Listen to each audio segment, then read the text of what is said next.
just, just something dope, something new to the channel that I haven't brought.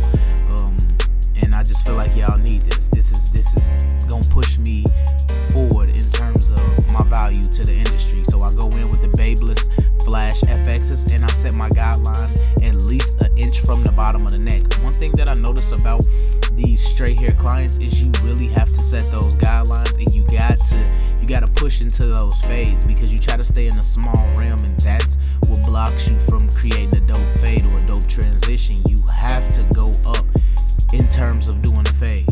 So I go in with my wall seniors and I create another guideline, which is my second guideline, and I go about an inch. And then I go in with a number 2 guard and I just debolt.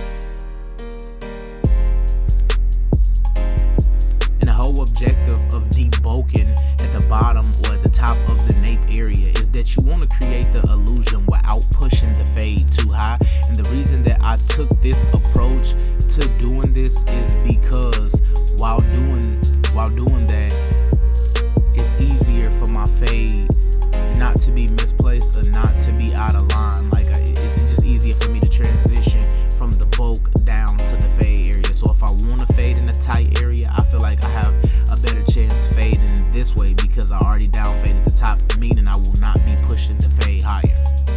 So at times, if you take the appropriate steps, you can clear techniques 10 times quicker and knock out fades 10 times quicker. So I go on my wall seniors fully closed and I start to hit the bottom of that guideline. When I first put in with my Flash FXs, but my wall seniors are 0 gap, so they can knock out the line. And I go halfway just to fade a little bit more, and then I go fully open. So one thing that I'm noticing about this hair is you have to use the groove of the blade. And I don't want to make it seem like you can't develop your fade without using the groove of the blade. But in terms of comfortability, in terms of transitioning quicker for beginners, for people that's out there that's trying to learn this straight hair thing, with cutting this hair, please use the groove of your blade. Never dig into the hair, because you will create guidelines that you can't knock out. Right here I go in with my Andis Masters with a 1/16 guard and it's fully closed.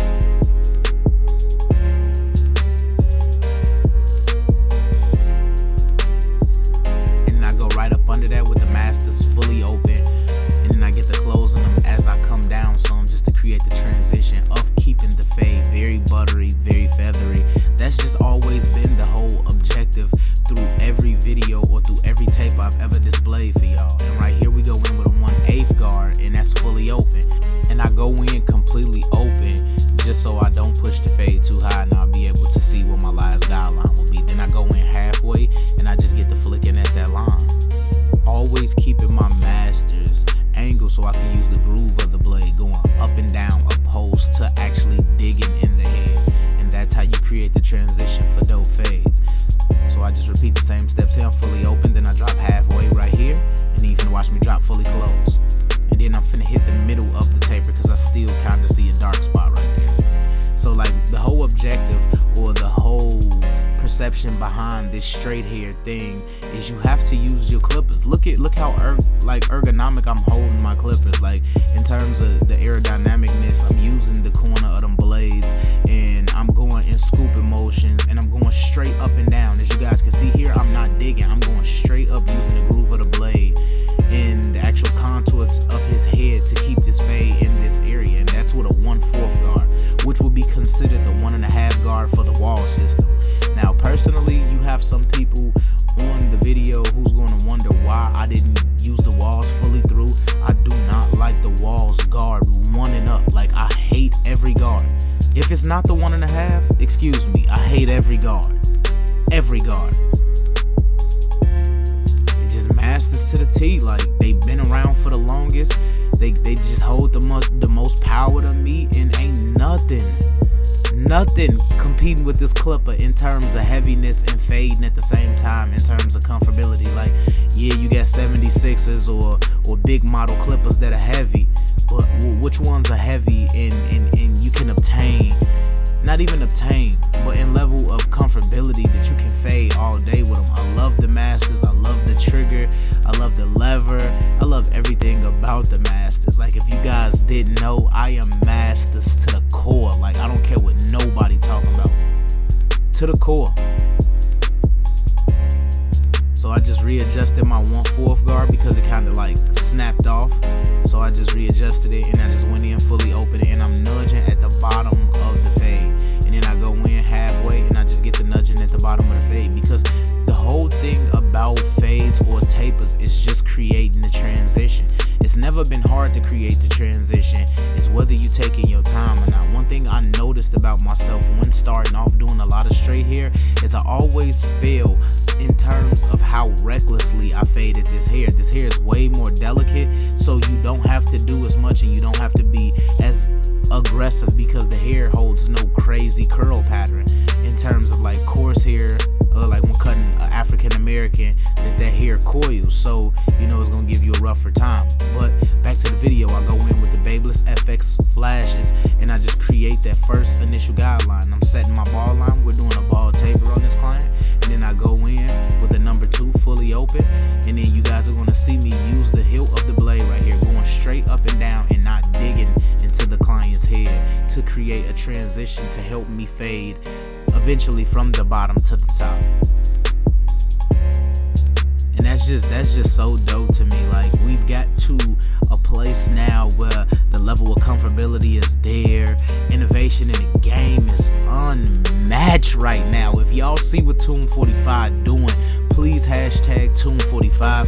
Anybody that's copped any product from Tomb 45 or just support us as a brand, I want to give you guys a huge shout out. But really, I want to connect with my fans. Whoever bought the Beam Team cordless compressor and you in the comments, just please hashtag cordless compressor, like, because that's my baby. Like, it's amazing to me. So just to give you all a quick rundown, I went in with the Flash FXs. I set the ball line, then I set another line using my Babyliss foils, and they kind of got the line too close, so I had to go back in with my FXs. Remember, whatever you put the line in with is what you take it out with. And then I went in with my Masters and I started to fade out that bottom line.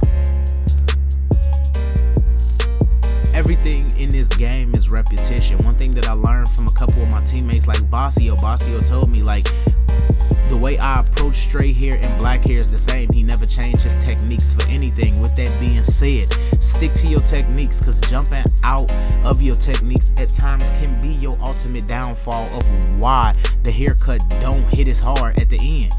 It's maybe because you went against the grain of something that you normally do. This fade process changes for nobody. In terms of how careful you are with your clippers, that's the only thing I will honestly say, just because you're dealing with a different texture of hair. But besides that, you change nothing about the fading system, and you stand up in a chest. Like, it's 2018 and we going into 19, and that whole objective is to come with smoke. Like, that's what it's about. In order to be great in this game, you have to do great things. And with doing great things, at times, you gonna piss a lot of people off, but at the same time, you gonna open a lot of people's eyes. Like, we having fun with this game, man, and YouTube just has been an amazing blessing. And the subs, I can't thank you guys more. Like, y'all have been amazing to me and been the reason why I've been able to just grow and go places that I could never even imagine. So if you new to my channel, please hit that subscribe button. And if you ain't got that notification bell, check that bell, because we coming with work week after week, back to back. It's like we there. We are there now. Like, we're there. And I don't know how many times I could reiterate or say things like, or be repetitive with the words that I'm using, but because y'all physically can't visually see my face, like, I'm so tuned, I'm so locked into what's going on right now, that not only YouTube, but anybody that's ever hated on me helped create the demon that I am today. With that being said, we on the way. So I go in with that 1/4 guard, and I just, you know, as you guys can see, I'm using the hilt of the blade. I'm going straight up. I'm going past the hair so you can see how high that I'm going in terms of the fade. I'm keeping everything consistent. That's what it's always been about. It's never been about changing lanes midway. If you keep it consistent, the haircut result will end consistent. That's what it's about. Like, it's so crazy, like, to stress to y'all, and I know it sounds like I'm rambling, but to stress to y'all, when y'all create this level of confidence and this level of comfortability in y'all game, the sky is the limit. Like, it's unmatched. And to have that feeling is just amazing. And I can't explain to y'all how to get there. But one thing I can tell y'all is hard work and dedication comes before everything. Like, we state and we say this all the time. Don't say something is a passion of yours if you're not willing to put in no work. We just go in with the FXs and we just hit this neckline. So we finna get into my realm of the game where I like to get busy. My favorite part of the industry and you know, just being a barber, and that's getting the lining as crispy as possible and matching that client's head. So we went in and he has a lot of like overhang in terms of his natural lining. Like, I can push this back maybe 1/4 of an inch in terms of the front. Like, I can push it back way further than this because the vertical bar should be long. And as you guys see me, I like approach linings with caution because I don't want to dig into nothing. And at the same time, for those that's in the comments who think every lineup supposed to line up with the end of your eyebrows, that's not for everybody. Because me personally, if you line my lining up at the end of my eyebrows, I'm gonna look like a goofy. And that's the same thing with this client. Like, we're not here for this. I'm gonna show y'all the way of achieving some of the most crispiest lineups, and you hear and have to abide by certain rules, and people feel like, I had a guy cop in the comments and said if a lining is not at the end of the eyebrows, then it's not a lining. Blasphemy. But with that being said, man, I want to just show y'all, like, man, just this level of confidence. And I'm so happy to be here with y'all because, you know, we done came a long way. So we go in with our Tune 45 razor, and I'm using the exposed cartridge, and I just go in and I'm stretching the skin and I'm just slanting my razor at that 45-degree angle, and I'm bringing everything back to the line. I assisted my lineup using the Barber Magic pencil and the Beam Team cordless compressor. Two of the dopest innovative things that just help achieve crispy, sharp lineups and to achieve just the picture perfect image for people out there who want their pictures to look like the Instagram pictures or the real sharp lineups they see on Instagram with the dope fades. Things like this, manipulation of products that we already have, assisted with your flavor, you can get the best of it all. So I just go in and do a little bit more detail work, and that's Tune 45 exposed blade. It's just perfect. And right here is just how you do an amazing haircut with a clean taper and some dope enhancements. Hope y'all was able to make it through the video. Y'all know what time it is. Hashtag TBT. It's the Beam Team. We in the building. Let's get this money.